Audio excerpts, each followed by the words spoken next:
नमस्कार, आप देख रहे हैं देश न्यूज। मैं हूं आपके साथ सूरज पाठक। हमारे खास कार्यक्रम बीच बहस में आपका स्वागत है। नमस्कार, मैं हूं आपके साथ ऋषिका गुप्ता।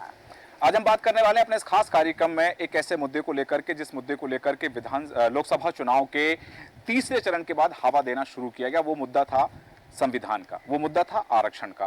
बात हुई आरोप और प्रत्यारोप की, वार हुई, वार और पलटवार की। जब बात हुई तो अब वो इस मकाम तक पहुंच चुकी है कि जहां आरोप प्रत्यारोप की धार इतनी तेज हो गई है कि वहां व्यक्तिगत टिप्पणी की जाने लगी है। जहां एक तरफ मल्लिकार्जुन खड़गे कह रहे हैं कि यदि प्रधानमंत्री नरेंद्र मोदी तीसरी बार पीएम बनेंगे तो फिर देश में कभी चुनाव नहीं होंगे। इस तरह की टिप्पणी आपकी जाने लगी हैं। बिल्कुल ठीक कहा सूरज जी, क्योंकि जिस तरह से टिप्पणियां आप की जा रही हैं कि देश में ये कहा जा रहा है कि अगर मोदी जी चुनाव जीत गए, तीसरी बार प्रधानमंत्री बन गए तो ये देश का आखिरी चुनाव होगा। लेकिन आपको बता दें, कांग्रेस नेता राहुल गांधी ने भी 3 दिन पहले कुछ ऐसी बातें कही हैं जिसको लेकर तमाम जो संकेत है वो सामने आ रहे हैं, तमाम इसको लेकर कयास जो है वो लगाए जा रहे हैं। कांग्रेस नेता राहुल गांधी ने कांग्रेस की गलतियों को स्वीकारा है, जो किसी भी पार्टी के सर्वोच्च नेता के लिए बहुत ही साहस का काम है, जिससे तमाम संकेत जो मिल रहे हैं और तमाम कयास भी इससे लगाए जा रहे हैं कि क्या अगर इंडी गठबंधन की सरकार बनती है, जैसा इंडी गठबंधन की तरफ से दावा किया जा रहा है, तो क्या कुछ अहम निर्णय लिए जाएंगे या कुछ दूरगामी परिणाम देखने को मिलेंगे। बिल्कुल, एक तरफ जहां हमने देखा कि लोकसभा के जब चुनाव हुए तो लोकसभा चुनाव में पहले चरण में खूबियों की बात हुई, फिर दूसरे चरण के मतदान से पहले खामियों की बात हुई, फिर मुद्दा आ गया आरक्षण का, बात होगी मंगलसूत्र की, बात होगी चूड़ियों की, और उसके बाद में अब जब बात आ रही है, एक तरफ राहुल गांधी अपनी सभा में संविधान की पॉकेट बुक निकाल करके पब्लिक को दिखाते और कहते हैं कि यदि प्रधानमंत्री नरेंद्र मोदी बने और अमित शाह जीते तो संविधान की किताब फाड़कर फेंक देंगे। अब जब बात कही जा रही है कि यदि ये सरकार बनी तो अब इसके बाद में फिर कभी देश में चुनाव नहीं होंगे। दुनिया का सबसे बड़ा लोकतंत्र कहा जाता है और इस लोकतंत्र के महापर्व को देखने पूरी दुनिया से लोग आते हैं, और अब यह आरोप लगाया जा रहा है, यह बात कही जा रही है कि दुनिया में भारत में फिर कभी चुनाव नहीं होंगे। आखिर क्यों यह बात कही जा रही है? कि जनता को डराने के लिए बात कही जा रही है, पब्लिक को अपनी तरफ खींचने के लिए बात कही जा रही है, या फिर इस बात की सच्चाई वन नेशन वन इलेक्शन को लेकर के है, या फिर जब बात हुई कि प्रधानमंत्री नरेंद्र मोदी लगातार तीसरी बार प्रधानमंत्री बनने जा रहे हैं, ये जो सियासी गलियारों में चर्चा है, तो उस बात को लेकर के उस पर अंकुश लगाने के लिए बात की जाए, इसी पर हम चर्चा करने वाले हैं। चर्चा में खास मेहमान हमारे साथ हैं। हम चाहेंगे कि हमारे सहयोगी ऋषिका मेहमानों का परिचय कराएं। बिल्कुल ठीक है सूरज जी, हमारे साथ रमेश शर्मा, राजनीतिक विश्लेषक, वरिष्ठ पत्रकार जुड़ चुके हैं। रमेश जी, बहुत स्वागत है आपका। हमारे साथ आलोक सिंह जी, राजनीतिक विश्लेषक, वरिष्ठ पत्रकार जुड़ चुके हैं। आलोक जी, बहुत स्वागत है। इसी के साथ हमारे पॉलिटिकल एडिटर प्रवाल सक्सेना जी हमारे साथ मौजूद है। प्रवाल जी, बहुत स्वागत है। इसी के साथ सैफ मलिक जी, राजनीतिक विश्लेषक, वरिष्ठ पत्रकार हमारे साथ मौजूद है। सैफ जी, बहुत स्वागत है।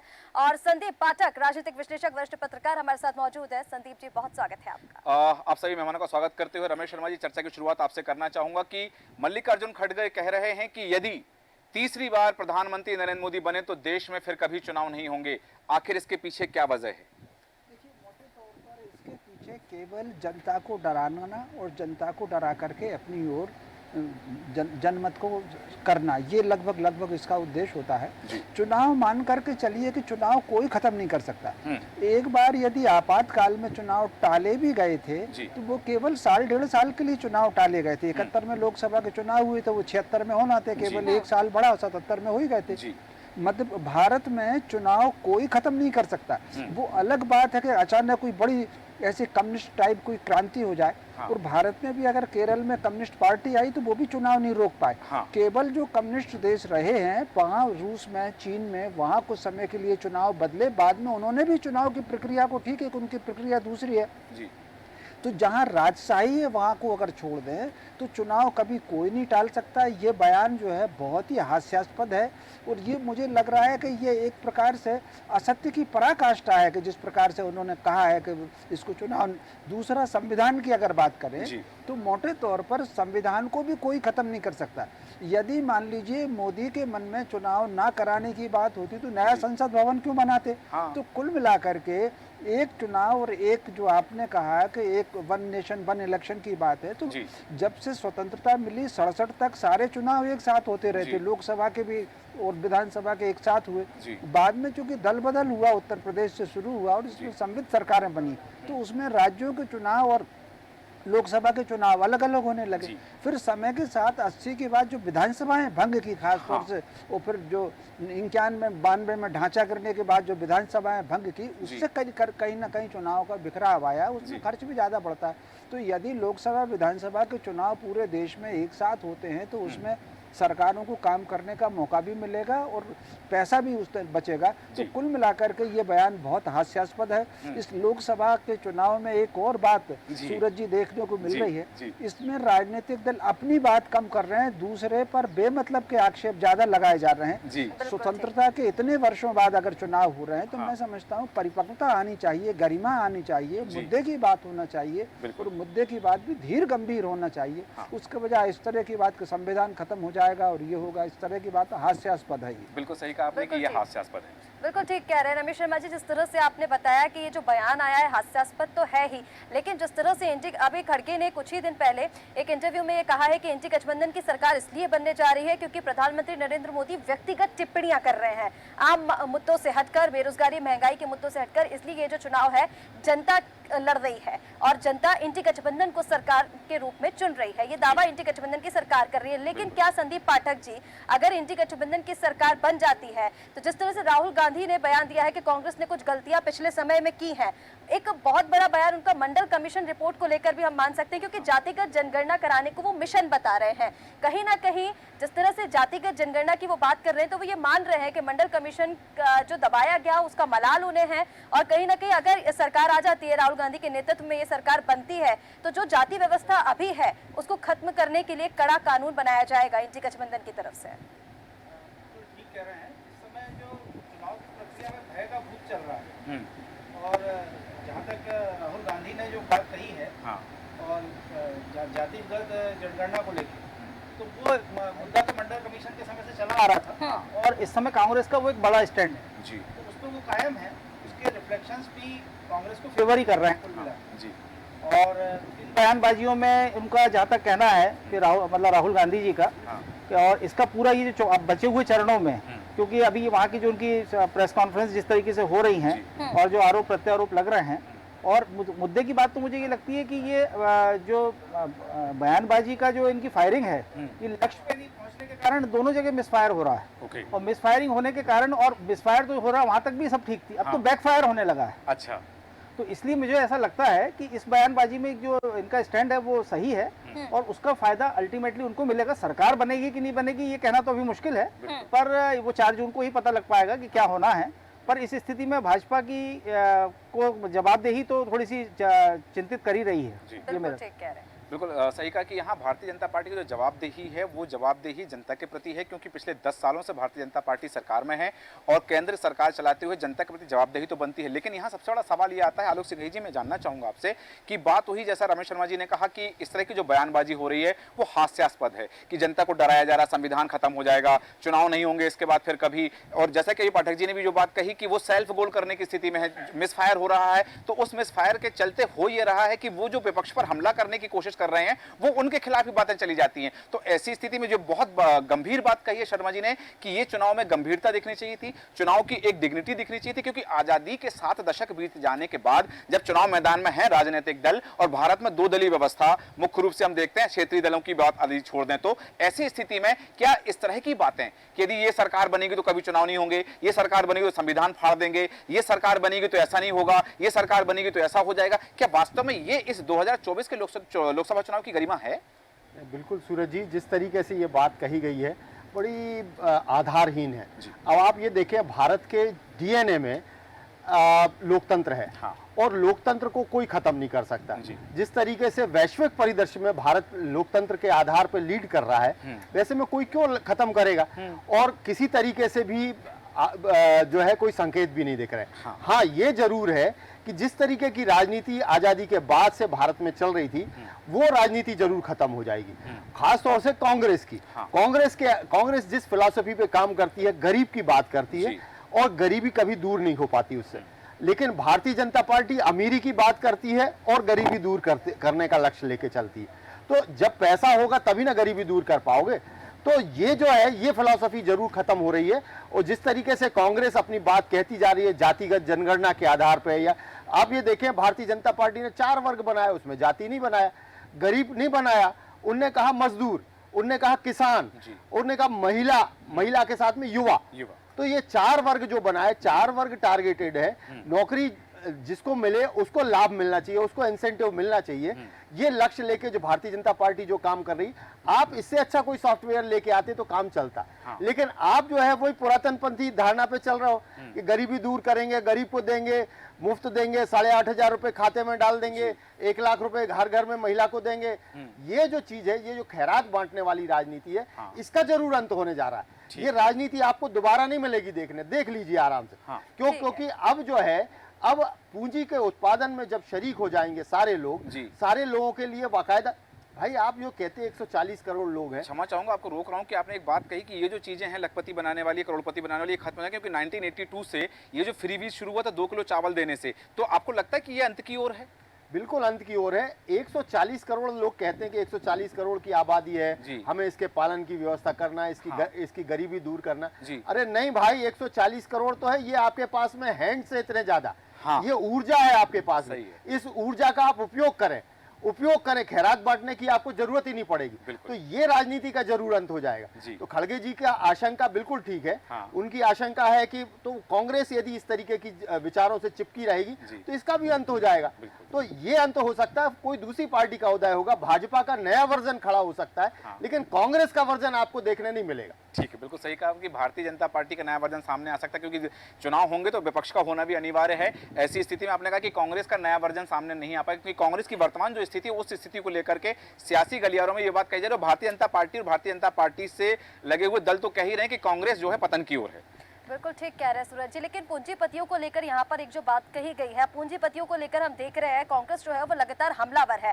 अडानी और अंबानी को लेकर लगातार हमले वो बोल रही है। कहीं ना कहीं इससे उन्हें गलती का एहसास तो हो ही रहा है। जो पिछले समय में आर्थिक उदारीकरण किया गया था, जब नरसिम्हा राव प्रधानमंत्री थे, आर्थिक उदारीकरण के बाद से ही 1991 के बाद से ही ये जो पूंजीपतियों की लगातार जो संख्या है वो बड़ी है। और कहीं ना कहीं इससे कांग्रेस को मलाले, यानी ये देखा जा सकता है कि जो राहुल गांधी है वो ये जाहिर कर रहे हैं कि आर्थिक उदारीकरण करना कांग्रेस की सबसे बड़ी गलती थी। सैफ मलिक जी।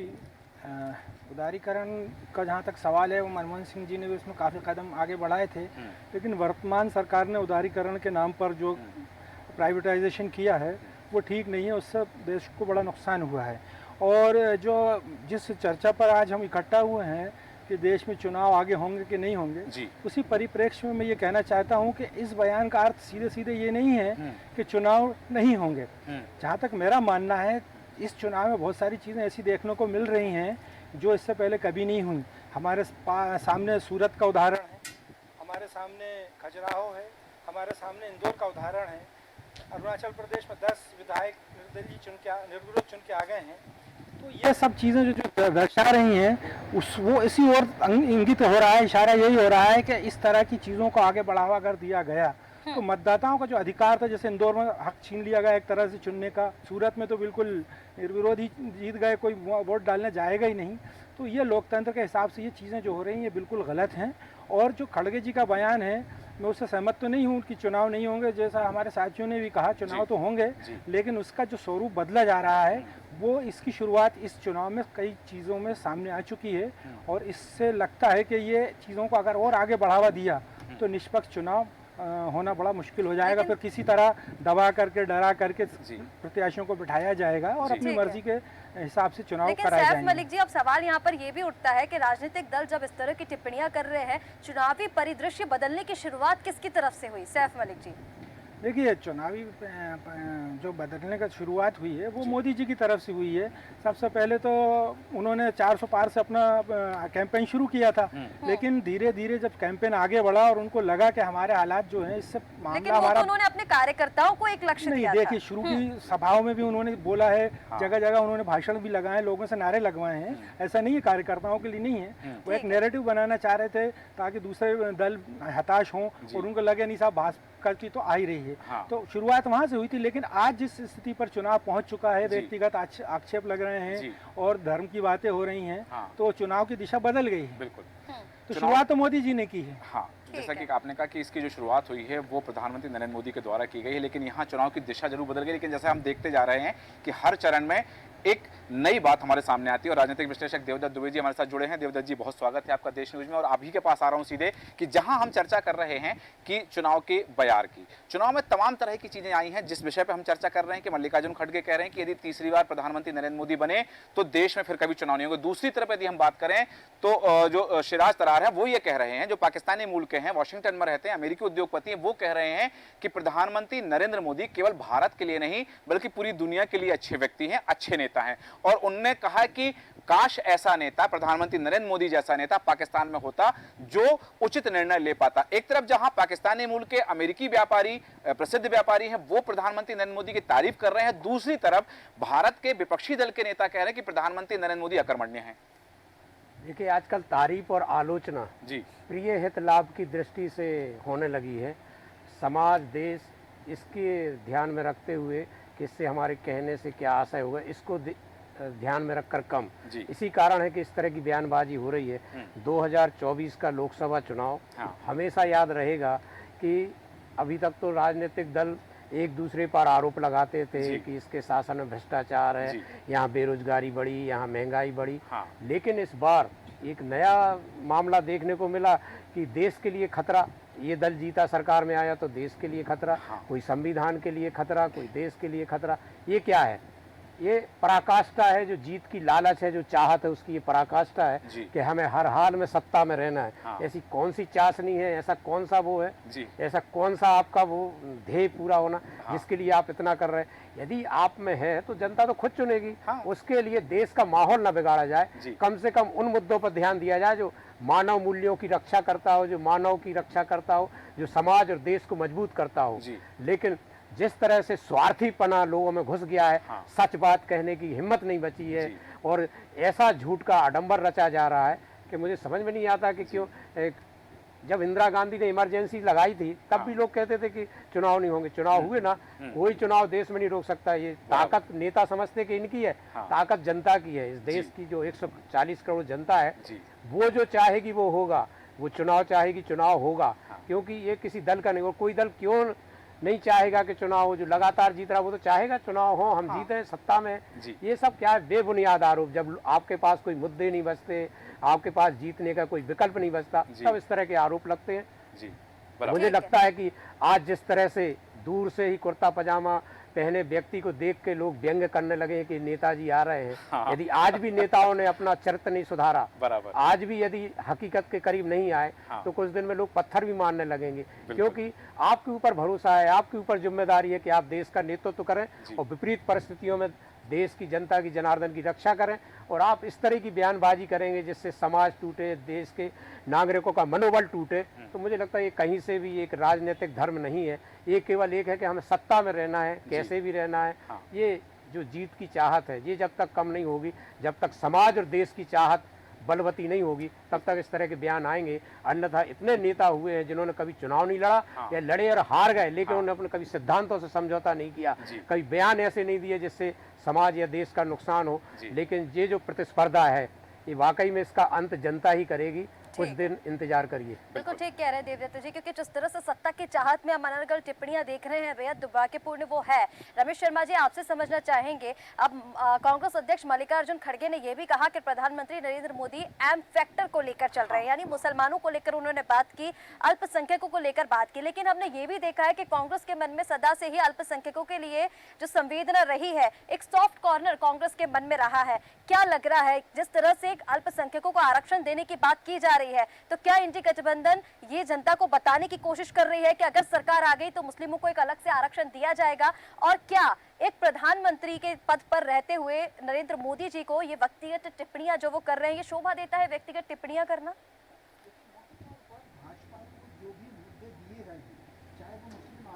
बात हो, जातिगत की बात हो या संविधान की बात हो, वो सारे के सारे मुद्दे कांग्रेस ने दिए। मुझे आप ये बताइए, कितने राज्य हैं हमारे यहाँ जहाँ जैसे बंगाल में और केरल में आपको कल्पना है मुस्लिम समाज को 1957-58 से, केरल की सरकार शायद 56 या 57 में आई है, उसके अगले साल से वहाँ मुस्लिम समाज को आरक्षण है। लेकिन वो आरक्षण मुस्लिम के नाम पर आरक्षण नहीं है। जो रजाकार हैं मालाबार क्षेत्र के, जो मालाबार वायनाड में आता है, वहाँ चूंकि रजाकार ज्यादातर मुस्लिम समाज के हैं, तो रजाकारों को आरक्षण है। ठीक उसी प्रकार ममता बनर्जी जब लेकर के आई तो ये जो चादर बनाने वाले लोग हैं, चूड़ी बनाने वाले लोग हैं, खिलौने बनाने वाले लोग हैं, वो ज़्यादातर बंगाल में मुस्लिम समाज के हैं, तो उन्होंने उनके करीब 22-23 वर्गों को आरक्षण में जोड़ दिया। अब ये आपको कहने की जरूरत कर्नाटक में क्या है कि अगर कांग्रेस सरकार में आई तो मुसलमानों को आरक्षण देंगे। भाई मुझे आप बताइए, किसी जाति के आधार पर आरक्षण देना, धर्म के आधार पर आरक्षण देना, ये संविधान की मूल भावना के विरुद्ध है। जो व्यक्ति जरूरतमंद है, जो व्यक्ति कमजोर है, जो पिछड़ा वर्ग है, जो पीछे है, वो हिंदू भी हो, मुसलमान भी हो, उसको आगे बढ़ाने के लिए आप जो मर्जी आप वो नीति लगाएं। केवल ये कहना, आप मुझे बताइए भारत में कश्मीर से लेकर कन्याकुमारी तक कौन से अल्पसंख्यक को, मुसलमानों को खाने पीने की आज़ादी नहीं है? आपने उसमें जोड़ा कि हम खाने पीने की स्वतंत्रता देंगे। तो कितने सारे मुद्दे हैं, ये सारे मुद्दे कांग्रेस ने ही भाजपा को दिए। जब उन्होंने पकड़ लिया तो फिर आप उन पर आरोप लगा रहे हैं। फिर मुझे एक बात बताइए, कर्नाटक सरकार ने एक तरफ वक्फ बोर्ड को अनुदान जारी किया, चर्च को अनुदान जारी किया, 100 करोड़ वक्फ बोर्ड को दिया, 200 करोड़ चर्च को दिए, लेकिन मंदिरों के चढ़ावे पर टैक्स लगाया। टोटल मिलाकर के वो जो टैक्स की भूमि में कुल मिलाकर के 350 साढ़े 300 मंदिर आ रहे हैं। लेकिन कहीं ना कहीं आपको कहने का मौका मिल गया है कि कांग्रेस की सरकार हिंदुओं और हिंदुओं की आस्था के विरुद्ध है और मुसलमानों के संरक्षण में, तो ये उनको कहने का मौका मिला। इस समय जब भी आदमी संक्रमण काल में होता है तो उसको आत्मचिंतन करना चाहिए कि उसने क्या गलती की। एक समय था कश्मीर से लेकर कन्याकुमारी, केरल तक कांग्रेस की सरकारें हुआ करती थी। जितने दल बने हैं, वो समाजवादी पार्टी दल बनी हो, वो बहुजन पार्टी दल बनी हो, जितने, वो सब कांग्रेस से निकले लोग हैं। राम मनोहर लोहिया कांग्रेस में हुआ करते थे। कल्पना, तो कुल मिलाकर के कि जितने दल निकले हैं वो सब कांग्रेस से निकले हुए लोग हैं। कांग्रेस ने क्या ऐसी गलती की है कि पूरे देश के बजाय अब वो 2-4 राज्यों में सिमट गए, और पिछली लोकसभा में तो उनके पास नेता प्रतिपक्ष बनाने लायक बहुमत नहीं था। तो काम विचार करने की जरूरत है, वो गलतियां क्या हैं। एक बात कह करके मैं अपनी बात को विराम दूंगा। आप मुझे बताइए, स्वतंत्रता के बाद गांधी जी ने कहा था कि जातिगत आरक्षण नहीं हो, नेहरू जी ने कहा था कि जातिगत आरक्षण नहीं हो, सरदार पटेल ने कहा था कि जातिगत आरक्षण नहीं हो, अंबेडकर जी ने कहा था जातिगत आरक्षण नहीं हो, यहाँ तक कि राम मनोहर लोहिया जी ने कहा था, इंदिरा जी ने कहा था 1980 में कि जातिगत आरक्षण देश के विरुद्ध नहीं है। अब वही कांग्रेस जो इंदिरा जी की कांग्रेस है, जो नेहरू जी की कांग्रेस है, वो जातिगत आरक्षण की बात कर रही है। जो लोहिया जी जातिगत आरक्षण के विरुद्ध थे, उनके अनुयायी लालू यादव और अखिलेश यादव आरक्षण की बात कर रहे हैं। तो क्या राजनीति, जैसा देवदत्त जी ने कहा, क्या राजनीति केवल सत्ता के लिए ले गई? लोगों को बांट करके, ये अंग्रेजों का फार्मूला था, डिवाइड एंड रूल। आप पूरे राष्ट्र को, राष्ट्र में रहने वाले एक एक आदमी को एक एक सूत्र में बांध कर राजनीति नहीं कर सकते क्या? बिल्कुल सही कहा आपने कि ये राष्ट्रवाद की जहां बात आ जाती है कि डिवाइड एंड रूल, यदि आप विभाजित करके अपना स्वार्थ सिद्ध करना चाहते हैं तो ये हमेशा नहीं हो सकता है। कभी एक आध बार आपका स्वार्थ सिद्ध हो गया, लेकिन जब जनता, क्योंकि आज हम कह सकते हैं कि जनता जागरूक है, मतदाता जागरूक है, लेकिन मतदाता की जागरूकता भी जहां हम देखते हैं, मतदान का प्रतिशत जो देख रहे हैं कि जनता भी अब उदासीन है, मतदाता उदासीन है, उसको पता है सारी चीजें, वो अपने मन में सारी चीजें बना के बैठा हुआ। लेकिन इन सबके बीच में जिन मुद्दों को हवा दी जा रही थी, इन मुद्दों के पीछे कहीं ना कहीं एक बात थी। भारतीय जनता पार्टी ने जब बात कही, इनहेरिटेंस टैक्स की बात कही, मंगलसूत्र की बात कही, पाकिस्तान को चूड़ियां पहनाने की बात कही, और अब इस तरह की जो तमाम बातें आ रही हैं, संदीप पाठक जी आपसे जानना चाहूंगा कि इन तमाम विषयों के बीच में जहां हम राष्ट्रवाद की बात आ जाती है, जैसा कि अभी शर्मा जी ने भी जो बात कही, दुबे जी ने भी जो बात कही, कि यहां बात आती है राष्ट्र की, राष्ट्रभक्ति की, क्योंकि जो सत्ताधारी दल है वो राष्ट्रभक्त कहता है खुद को कि जो हम काम कर रहे हैं वो राष्ट्र के हित में कर रहे हैं, जो विपक्ष में बैठा है वो राष्ट्र का हित नहीं चाहता है। तो ये राष्ट्रवाद की भावना जनता के दिलो दिमाग में चुनाव के समय ही क्यों उड़ाई जाती है? आपने जो सत्ता वाला दल होता है जी, उसमें तो राष्ट्रवाद उसको बोलना भी है और प्रूफ भी करना है जी। और विपक्ष अपनी भूमिका में है। एक बार किसी बड़े नेता ने कहा भी था कि जब हमारी कुर्सियां बदल जाती हैं तो बयान बदल जाते हैं जी। और वही स्थितियां यहाँ पे हैं। और बिल्कुल शर्मा जी ने भी बिल्कुल सही कहा है, और इस समय अनर्गल बयानबाजियों के कारण ही ये स्थितियां निर्मित हुई हैं। और इसके अलावा इसमें कहीं भी कोई मतलब और दूसरा मुद्दा नहीं है। कुल मिला के यहाँ पे देखा जाए, जो आपने कहा कि मतदाता भी का भी रुझान कम है, शांत बैठा, मौन बैठा हुआ, उसकी प्रतिक्रिया नहीं आ रही है, तो बड़ा ठगा हुआ सा महसूस कर रहा है। एक तरफ हम उन्नति की बात करते हैं, एक तरफ हम गरीबी की बात करते हैं, हम खुद ये तय नहीं कर पा रहे हैं कि हम किन मुद्दों पे लड़ रहे हैं। और ये एक तरफ की बात नहीं है। और जहाँ तक खतरे की बात है तो देश में किसी को किसी से कोई खतरा नहीं है। केवल कांग्रेस को बीजेपी से खतरा है और बीजेपी को कांग्रेस से खतरा है। ठीक है। इसके अलावा किसी को कोई खतरा नहीं है। हाँ। सब बढ़िया चल रहा है। जी। और इसमें जहाँ तक इन लोगों की बात है, मेरा ये मानना है कि जनता बहुत ठगी हुई है। किसी ने बड़ा अच्छा कहा है कि राजा राम हो या रावण, जनता तो बेचारी सीता है। यदि रावण हुआ तो हरण कर ली जाएगी। हाँ। और सीता हुई तो अग्नि परीक्षा के लिए मजबूर की जाएगी। जी, बिल्कुल सही कहा आपने।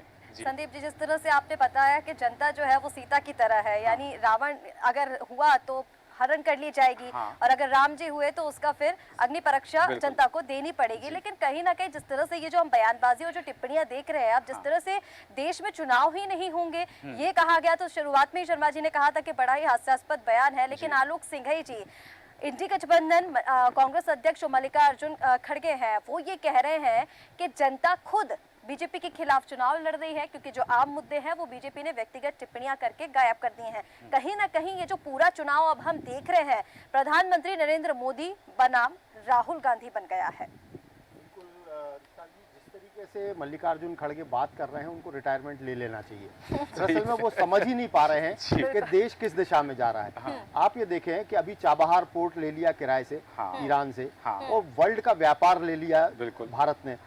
जिस तरीके से जीएसटी कलेक्शन बढ़ा, जिस तरीके से अभी चुनाव के दौरान छापे मारे, 5,000 करोड़ बरामद हुए, काला धन बरामद हुआ, ईडी का कानून बदल देने से, सिर्फ अधिकार दे देने मात्र से, तो वही ईडी आज कारगर ज्यादा साबित होने लगी। ये सारी चीजें करके मोदी सरकार ने जो फंड इकट्ठा किया और जो हितग्राहियों को पहुंचाया, वो संख्या इतनी बड़ी है कि अकेले वो हितग्राही हार जीत का फैसला कर सकते हैं। तो लोग समझने तैयार नहीं है, फिजूल के मुद्दों में लगे हुए हैं। ये सोच रहे हैं ये मास अपील करने से, गरीबों को भड़काने से। आप ये देखें कि एक तरफ आप अमीरों को गाली देते हैं, उद्योगपतियों को गाली देते हैं, और उद्योगपतियों के बगैर डेवलपमेंट नहीं कर सकता, उसके बगैर आप गरीबी दूर नहीं कर सकते। तो लेकिन ये समझ में ही नहीं आ रहा है इनको कि हम किन मुद्दों पे बात करें, क्योंकि मोदी सरकार ने चुनाव की तैयारी आज से नहीं की, 6 महीने से नहीं की, सालों से की है। और वो इतने आगे हो गए, उनकी हितग्राहियों की संख्या इतनी ज्यादा है कि ये चुनाव किसी भी तरीके से प्रभावित नहीं कर सकते। बाद में ये कहेंगे कि ईवीएम हैक कर ली गई है। तो ये जो चीज है ये बिल्कुल अलग है। और ये बात राहुल गांधी को भी समझ में आ गई है। चुनाव के बीच में उन्होंने कई जगह स्वीकार भी कर लिया है, और वो अपनी बातों में, चाहे खड़गे जी हो, चाहे ये बड़ी निराशाजनक बातें कर रहे हैं। और ये इससे ये साबित होता जा रहा है कि ये भारतीय जनता पार्टी तीसरे चरण के बाद में काफी आगे निकल गई है। चौथे चरण के बाद में उसका आत्मविश्वास बढ़ गया है। और ये सारी चीजें जो है, आप 4 जून ज्यादा दूर नहीं है, नतीजे भी थोड़े से चरण रह गए। लेकिन देश में जो मैसेज चला गया है कि भारतीय जनता पार्टी दोबारा सत्ता में आ रही है, इसका लाभ उसको मिलेगा। और इस तरीके की अनर्गल बयानबाजी का नुकसान खामियाजा कांग्रेस को उठाना पड़ेगा। बिल्कुल, अमित शाह ने भी इस बयान की पुष्टि कर दी है। उन्होंने अपने बयान में कहा है कि 380 सीटों पर जो चुनाव हुए हैं उसमें से 270 सीटें जीत करके भारतीय जनता पार्टी बहुमत में तो आ गई है। अब आगे की जिन सीटों पर चुनाव लड़ा जा रहा है, क्योंकि 163 सीटों पर जिन अभी चुनाव बाकी है, तो कहा जा रहा है कि उन सीटों पर चुनाव इसलिए लड़ रहे हैं क्योंकि हमें 400 से आगे जाना है। अमित शाह ने भी इस तरह के जो बात कही। आलोक सिंह जी ने जो बात कही कि भारतीय जनता पार्टी ने जो एक नैरेटिव सेट किया, एक बात हुई कि मल्लिकार्जुन खड़गे को रिटायरमेंट लेना चाहिए, क्योंकि वो जिस तरह की बयानबाजी कर रहे हैं कि डराने की बात कही जा रही है कि ऐसा हो जाएगा, संविधान खत्म हो जाएगा या फिर चुनाव नहीं होंगे। सैफ मलिक जी, आपसे जानना चाहूंगा, एक और यहां पर बात हुई कि जिस तरह से जो बातें परोसी जा रही हैं, व्यक्तिगत टिप्पणी की जा रही है, कांग्रेस आरोप लगा रही है कि व्यक्तिगत टिप्पणी करके जनता के मुद्दे को भारतीय जनता पार्टी ने गायब कर दिया है। यहां सबसे बड़ी बात जहां आ जाती है चुनाव की, क्योंकि चुनाव जनता को करना है, जनता को भगवान माना जाता है, मतदाता को राजनीतिक पार्टियां भगवान मानती हैं। हालांकि चुनाव के बाद क्या होता है सब जानते हैं। और जो बात अभी कही गई कि इन सब तमाम परिस्थितियों के बीच में क्या वास्तव में जनता खुद को ठगी हुई महसूस कर रही है, या फिर वो इस लोकतंत्र के महायज्ञ में आहुति डालने के लिए समर्पित भाव से जा रही है? देखिए, इस बार जो चुनाव के अभी तक जो मतदान हुआ है और शुरू के चरणों में मतदान प्रतिशत गिरा है, तो वो इसी बात को इंगित करता है कि मतदाताओं को चुनाव को लेकर बहुत ज़्यादा उत्साह नहीं है। उसकी वजह एक ये है कि मोदी जी ने इससे पहले के चुनाव में भी बहुत सारे वादे किए थे और पूरे नहीं हुए।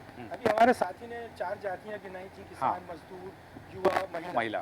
तो मेरा यहाँ पर ये कहना है कि बात तो कर रहे हैं हम, उनको जाति गिन रहे हैं, उनको आगे बढ़ाने की बात कर रहे हैं, लेकिन जब बात आती है किसानों को MSP देने की, तो हम उनकी सुनते नहीं है। महीनों तक वो आंदोलनरत रहते और कोई कहीं सुनवाई नहीं होती। बात आती है युवाओं की, तो रोजगार के क्या हालात हैं देख रहे हैं। आज देश में जो चैनलों पर बहस चल रही है, आप देख रहे हैं अधिकतर युवा इस बात को लेकर उद्वेलित है कि हमको रोजगार उपलब्ध नहीं हो रहा, सरकारी नौकरियों में हमें नियुक्ति नहीं दी जा रही है। और जो नियुक्तियाँ हो भी रही हैं तो कहीं पेपर लीक हो जाता है, कहीं हाँ, कुछ हो जाता है। हाँ। तो युवा को भी कुछ नहीं मिल रहा। तो जो कहने के लिए तो बहुत कुछ कह देते हैं हमारे नेतागण, चाहे जी। किसी भी पार्टी को, हमें किसी एक पार्टी विशेष का नहीं कह रहा, जी। लेकिन मतदाताओं तक उसका लाभ नहीं पहुंच पाता और सिर्फ चुनाव में लाभ अर्जित करने की दृष्टि से सभी लोगों के बयान आते हैं। और इस वक्त जिस तरह के बयान आ रहे हैं वो वाकई में निंदनीय है। इस तरह की बातें करने के बजाय देश के विकास की बात करना चाहिए, आगे के हम लोगों को किस तरह से फ़ायदा पहुंचाएंगे। और जहाँ तक सवाल गरीबी का है तो मोदी जी 80 करोड़ लोगों को राशन देने की बात कर रहे हैं, 10 साल से सत्ता में हैं। उन्होंने ऐसे क्या प्रयास किए कि उस 80 करोड़ को हटा के 50 करोड़ को ले आते, तो उस पर जवाब दें। इन चीज़ों पर वो जवाब देने के बजाय तरह तरह के बयानों को लेकर के और उसको मुद्दा बना दिया जाता है ताकि जो आम जनता है, आम मतदाता है, हाँ। वो इन मुद्दों पर ना तो चर्चा कर पाए और ना जी। इन पर कोई बात हो, बिल्कुल। और ध्यान भटका करके कोई भी पार्टी हो, सिर्फ इसका मकसद इस वक्त दिखाई दे रहा है कि हम किसी भी तरह सत्तारूढ़ हो जाए। जी। बिल्कुल ठीक कह रहे हैं सैफ मलिक जी, क्योंकि जिस तरह से आप मुद्दे गायब हम लगातार चर्चा करते आए हैं, पहले चरण से लेकर चौथे चरण तक आप मुद्दों की बात इस लोकसभा चुनाव में सूरज जी हमने कहीं भी नहीं देखी, क्योंकि जो अनर्गल मुद्दों की एंट्री इस चुनाव में हुई है, कहीं ना कहीं उसे चुनावी परिदृश्य बदला तो है ही। लेकिन देवदत्त दुबे जी, जिस तरह से ये टिप्पणियां देख रहे हैं, हम बयानबाजी देख रहे हैं, और जो कहा गया है कि देश का ये अंतिम चुनाव है, क्या लग रहा है आपको कि 5वें चरण में जिस तरह से राहुल गांधी जो है वो संविधान की कॉपी एक तरफ लहरा रहे हैं, दूसरी तरफ हम इस तरह के बयान देख रहे हैं कि अंतिम चुनाव है ये, इससे इसका फायदा जो है विपक्षी ले पाएंगे क्या 5वें चरण में? इसको मुद्दा बनाने की कोशिश की जा रही है 5वें चरण के लिए? देखिए, यही होता है कि जब पुरुषार्थ में कमी हो, अपने उसमें मनोबल में कमी हो, तब इस तरह देश दांव पे लगाया जाता है। देश में कोई चुनाव नहीं रोक सकता। उस समय भी मैंने पहले कहा था कि इंदिरा जी ने इमरजेंसी लगाई, लोगों ने कहा अब देश में चुनाव नहीं होंगे, बल्कि कितना सबक सिखाया जनता ने, कितने बहुमत से विपक्ष आया, चुनाव हुए और लगातार हो रहे हैं। अभी भी चुनाव कोई नहीं रोक सकता, लेकिन जब मरता क्या ना करता, जब ये स्थिति आ जाती है तब वो लोग भूल जाते कि हमें क्या बोलना क्या नहीं। यही हालात जो मैंने शुरू में कहा कि 2024 का चुनाव जब इतनी परिपक्वता लोकतंत्र में आ गई, तो बहुत व्यवस्थित गरिमामय वातावरण में राष्ट्रीय मुद्दों पे, बहुत अच्छे मुद्दों पे चुनाव होना था, व्यवहारिक आम आदमी से जुड़े मुद्दों पे, तब पूरा चुनाव देश को खतरे में बताने जैसा चुनाव हो गया। बस एक दूसरे पे आरोप कि देश के लिए खतरा है। आज दुनिया क्या कहती होगी कि भारत की क्या स्थिति हो गई, ये पार्टी या वो पार्टी, दोनों को ही देश के लिए खतरा बताया जा रहा है। या मतदाता क्या सोच रहा है कि हम किसको कुआ खाई के बीच में फंस गए क्या, ये चुने तो ये कह रहे हैं ये संविधान खतरे में, इनके चुनने से देश खतरे में। तो मतदाता की क्या मना स्थिति बनी, फिर आप पीले चावल डालो चाहे कुछ करो, फिर वो वोट डालने नहीं उसका वो उत्साह बन पाता। अन्यथा अब तो इतने 74-75 सालों में अब तो 80 और 90% वोटिंग होना चाहिए, लेकिन आप वो आकर्षण और चुंबकत्व क्यों नहीं पैदा कर पा रहे? वो आप देखते हैं कोई जिसके प्रति आस्था होती है, कोई संत की सभा होती है, ना बसें लगाई जाती, ना खाना के पैकेट दिए जाते, ना कोई आमंत्रण दिया जाता। स्वप्रेरित लोग जाते हैं और लाखों की संख्या में जाते हैं, और कोई पुलिस भी उतनी रहती और आ जाते हैं आराम से, क्योंकि एक आस्था है, विश्वास है। तो मैं समझता हूँ भारतीय राजनीति में उसी आस्था और विश्वास की जरूरत है, जहाँ लोग स्वप्रेरणा से विश्वास करें, उनके पास जाएं, उनकी बात सुने, क्योंकि दुनिया में जिस तरह के वाकई में संकट है, उसमें देश में प्रखर नेतृत्व का होना जरूरी है, आस्थावान नेतृत्व का होना जरूरी है, और पूरा देश को एकजुट होने की जरूरत है। अभी हमने कोरोना की विपरीत परिस्थितियां देखी हैं, उससे हम निकले हैं। भविष्य में और भी ऐसी चुनौतियां दुनिया के सामने हैं, उसमें देश मुकाबला कर सके, क्योंकि हम दुनिया के सबसे बड़े देश भी हैं। हमारे यहाँ अभी स्वास्थ्य के वो साधन नहीं है जो विदेशों में है। हम कोरोना से लड़ पाए तो अपनी प्रकृति की दम पर, अपनी इम्यूनिटी की दम पर, और जो सीमित संसाधन थे उनकी दम पर। तो भारत की शक्ति को ये नेता पहचाने कि भारत के अंदर क्या शक्ति है, उस शक्ति को पहचाने, उसका दुरुपयोग ना करें, उसको कमजोर ना करें, अपने स्वार्थ के लिए लचीला ना करें, मनोबल ना गिराएं, बल्कि बढ़ाना चाहिए कि हम विश्व गुरु बनने के लायक हैं, और हमारे अंदर वो सब धमकम है जो किसी साधनों से नहीं, हमारी साधना से आई है हमारे जीवन में, और साधना को जगाने का काम करें, तब तो ये प्रखर नेतृत्व कहलाएगा। अन्यथा बस ये लुटेरों से ज़्यादा और कुछ नहीं। केवल हम तुम्हें, जैसा टार्च बेचने वाला कहता है कि यहाँ अंधेरे में आपको सांप काट लेगा, आप गड्ढे में गिर जाओगे, टार्च खरीद लो, केवल उसको टार्च बेचने का मतलब रहता है। ऐसे आपको वोट लेने का यदि मतलब रहेगा तो ये देश माफ नहीं करेगा, चाहे दल कोई भी हो, चाहे नेता कोई भी हो। बिल्कुल सही कहा दुबे जी आपने, जो बात आपने जहां से शुरुआत की कि देश दांव पर है।